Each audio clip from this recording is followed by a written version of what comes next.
香港娛樂圈有邊個演員演咗成世人古惑仔，現實中卻係個怕老婆、愛打機、甘願為老婆砸千萬買地嘅隱世流？嗰個人一定係鄭伊健。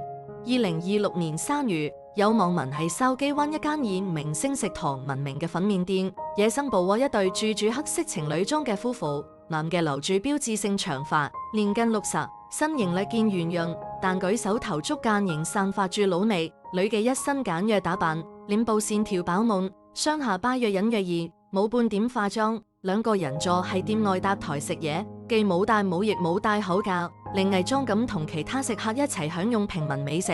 嗰張被放上社交平台嘅相，好快引起異議。有人驚嘆蒙嘉慧嘅幸福肥，有人羨慕鄭伊健嘅瀟灑依舊，亦有人好奇，當年嗰個叱咤風雲嘅陳浩南，點解就會成咗呢副街坊阿伯嘅模樣？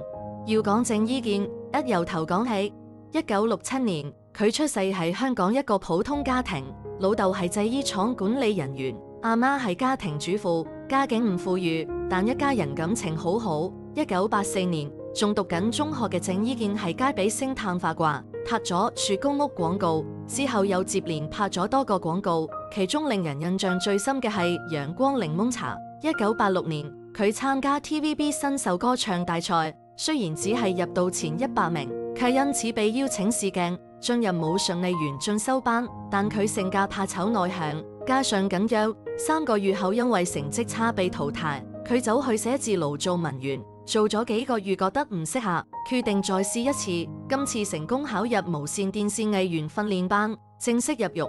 1988年，佢因為拍攝陽光檸檬茶廣告而為人熟知，同年拜羅文慧思，開始學唱歌。1991年加盟 BMG 唱片公司，以歌手身份出道，但真正令佢紅遍華語世界嘅係1995年開始嘅古惑仔系列電影。佢係片中飾演陳浩南，個個一身黑衣，重情重義嘅銅鑼灣揸 fit 人，成咗無數年輕人心目中嘅偶像，亦成咗鄭伊健嘅招牌角色。之後嘅《風雲雄霸天下》飾演聶風，《中華英雄》飾演華英雄，都令佢坐穩香港電影一線男星嘅位置。1996年至1997年，佢連續2次獲得台灣10大偶像獎，當年人氣僅次於劉德華，被稱為第5天王。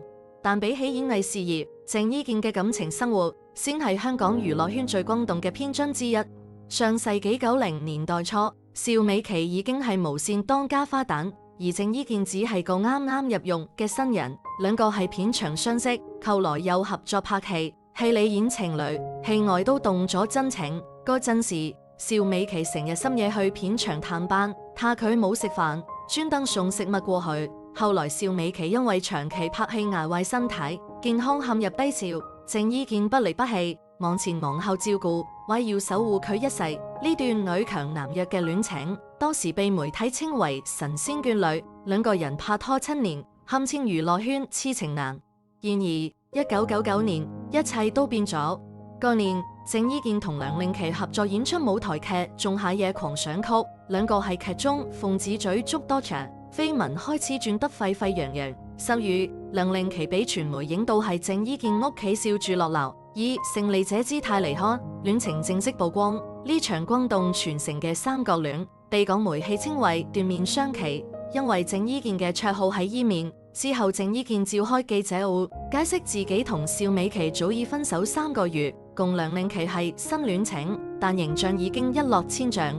2024年底，鄭伊健為宣傳電影《久別重逢》接受訪問，很有感重提當年斷面雙奇事件。佢話當年感情事上出現咗問題，大家反應好大，一輪嘴講呢樣講嗰樣。之後我做咩都係唔啱，其實我做咗啲咩？只係私人感情問題，就質疑我嘅工作。佢承認嗰段日子係佢人生低潮，但佢選擇用時間嚟克服。我用咗嗰段時間回想自己係咩人，需要啲咩，所有事便能解決。我當時都唔開心，唔係因為外界輿論，而係我自己唔開心，唔識得處理某啲事。鄭伊健同梁詠琪嘅感情共樣係拍拖7年後2006年宣告分手。巧合嘅係，佢兩段最轟動嘅戀情都係7年之癢。同梁詠琪分手後冇耐，鄭伊健係好友黎諾懿介紹下認識咗同樣中意打羽毛球嘅蒙嘉慧，兩個人因為同樣貪玩嘅個性一拍即合，好快就走埋一齊。其實鄭伊健同蒙嘉慧嘅初次見面並唔算愉快，當時蒙嘉慧仲未正式入獄，只係 MV 中做演員。鄭伊健初見佢時驚訝咁話佢私下唔化妝，原來係咁樣，意思係話佢唔靚。旁邊正好有個記者順勢影咗張相，蒙嘉慧好嬲，擔心記者真係將佢嘅醜樣相登出嚟，但等咗好耐都唔見張相曝光，後嚟先知原來嗰日鄭伊健特登打電話俾記者，請佢唔好將個女仔嘅醜樣相刊登出嚟。呢件事令鄭伊健喺佢心裏面留低咗好好嘅印象。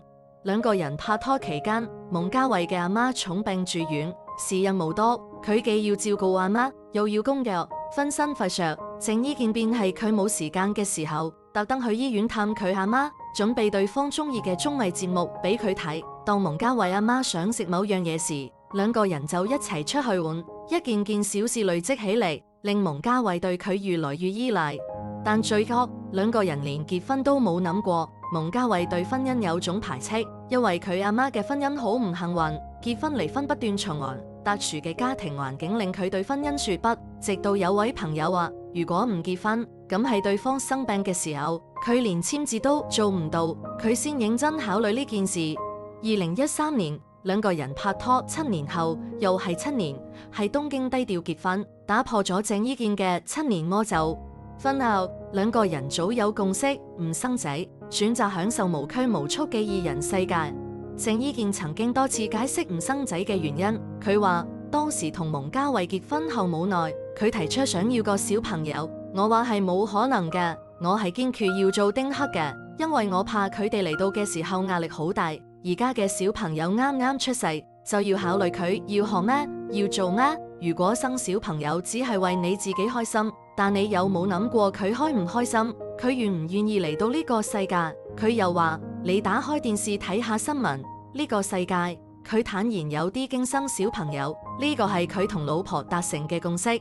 蒙嘉慧後生時接受訪問都曾經透露自己有生育壓力，身邊人都面對細路由出世開始嘅各種問題，學前班、幼稚園，好多事諗起都覺得頭痛。鄭伊健嘅家庭好開明，係大佬結婚生仔之後，佢同細妹都表示要丁克，父母都冇乜意見，只要佢哋過得開心就好。近年蒙嘉慧逐漸淡出幕前，將事業重心轉去日本。佢曾經喺日本福岡開設房地產公司，專門做中國人赴日移民、升學、住宿等業務。鄭伊健更斥資逾8萬港元支持佢。蒙嘉慧多數時間喺日本生活，間中先返香港探親朋好友，而鄭伊健就喺香港同日本兩地奔波，有工作時返香港，得閒就飛去日本陪老婆。鄭伊健係娛樂圈出咗名嘅隱世流王，佢名下有多項物業，包括2007年以2800萬元買入嘅淺水灣雅景閣中層戶，仲有西貢村屋、康湖居獨立屋以及黃埔花園單位等約7項物業，估計市值逾億元。佢曾經接受好友譚玉英訪問，解釋點解中意買磚頭，因為入獄時聽前輩意見，賺到錢要買樓投資。最為人津津樂道嘅係佢對老婆嘅寵愛。2017年，佢以980萬元買入一幅元朗地皮，送俾蒙嘉慧。呢份禮物嘅價值遠遠超過咗金錢本身。近年，鄭伊健依然活躍喺演藝圈。2024年底，佢主演嘅電影《久別重逢》上映，佢四出宣傳，很有感重提當年情史。2025年，佢原本計劃喺東京舉行演唱會，卻因為不可抗力宣布取消，引發外界關注。有港媒報道，蒙嘉慧喺日本投資房地產曾經虧損數百萬港元，但鄭伊健身家豐厚，呢啲損失對佢嚟講可能仲係承受範圍之內。關於鄭伊健嘅種種，從來唔缺爭議。早年佢喺一個訪談節目中被問及釣魚島問題時，曾經講過一啲令人爭議嘅言論，至今仍被人記住。近年佢同老婆移居日本，更被部分網民質疑，但佢似乎從不在意呢啲，依舊過住自己選擇嘅生活。2026年3月，嗰張係筲箕灣粉麵店被偶遇嘅相，係鄭伊健同蒙嘉慧最近一次公開露面。相入面嘅蒙嘉慧素顏出街，眼袋同黑眼圈遮唔住，身形圓潤，被網友形容為幸福肥。鄭伊健依然係個頭標誌性長髮，雖然快60歲，但整體狀態依舊瀟灑。兩個人零偽裝，冇格子，同其他食客一齊搭台食飯，嗰份從容同自在，令人睇咗不禁心生羨慕。58歲嘅鄭伊健，57歲嘅蒙嘉慧，冇仔女，卻有企齒，一個係隱世流王，一個係幸福肥人妻，一個係日本打理生意，一個喺香港接戲開演唱會，間中相聚，食碗魚蛋飯，行下街市，日子過得平淡卻有滋有味。有人話鄭伊健呢世人最成功嘅角色，唔係陳浩南，唔係艷峰，而係蒙嘉慧嘅老公。佢用自己嘅方式，活出咗另一種古惑仔嘅浪漫。唔問江湖恩怨，只問身邊人係咪安好。嗰個曾經係銅鑼灣街頭揸住把刀，嗌住我陳浩南出嚟混，全靠3樣嘢：夠膽、夠義氣、兄弟多嘅男人。而家最常講嘅話，大概係老婆今晚想食咩？呢個或許先係真正嘅人生贏家。